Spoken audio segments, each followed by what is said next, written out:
יום אביב יפה, אתה יורד לחומוסייה הקרובה לביתך להתחיל את היום בארוחה שאין ישראלית ממנה. לפתע, עוצר אותך שוטר, העבירה צריכת חומוס לא חוקית. נשמע לכם הזוי?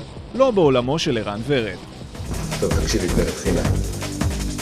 או שאת אומרת מילים אחר לך בהם, או שנכנס ל-15 שנה בפנים על החזקת חומוס. בסרטו הראשון בדה מליבו האקטיביסט ערן ורד מציאות שבה אחד מיסודות הדמוקרטיה הישראלית, החומוס, נכנס לפקודת הסמים האסורים.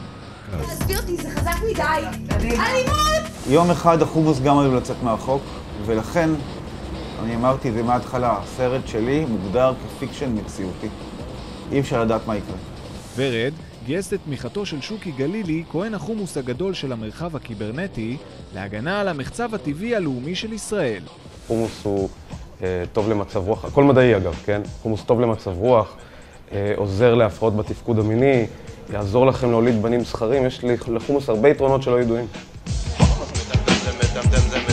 עבור רוב הישראלים, אכילת חומוס היא טבעית כמעט כמו צחצוח שיניים, אבל מה יקרה אם יום אחד זכויות אכילת החומוס שלנו יירמסו על ידי עוד חוק דרקוני של ממשלת ישראל? אני לא בן אדם אלים, אבל לא עושה מילואים, אני לא אשלח את הילדים שלי לצבא. אם החומוס יוצא מהחוק במדינת ישראל, כולם יורדים מהמדינה ביחד, לא נשאר פה כלום. כל החיים שלי אני אוכל את זה, ואני בריא. חומוס מביא אהבה. האם נתקומם כולנו במרי אזרחי? יהיו הפגנות סוערות מאוד. ואני אמשיך לאכול חומוס על אפם וחמתם של כל מי שהחליט שאני לא אוכל חומוס יותר בארץ.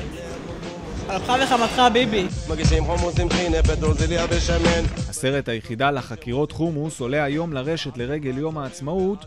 כולנו נחזיק אצבעות שהחזון האפל בסרט לעולם לא יגיע. ואז בום! שקלקה! בום! שקלקה!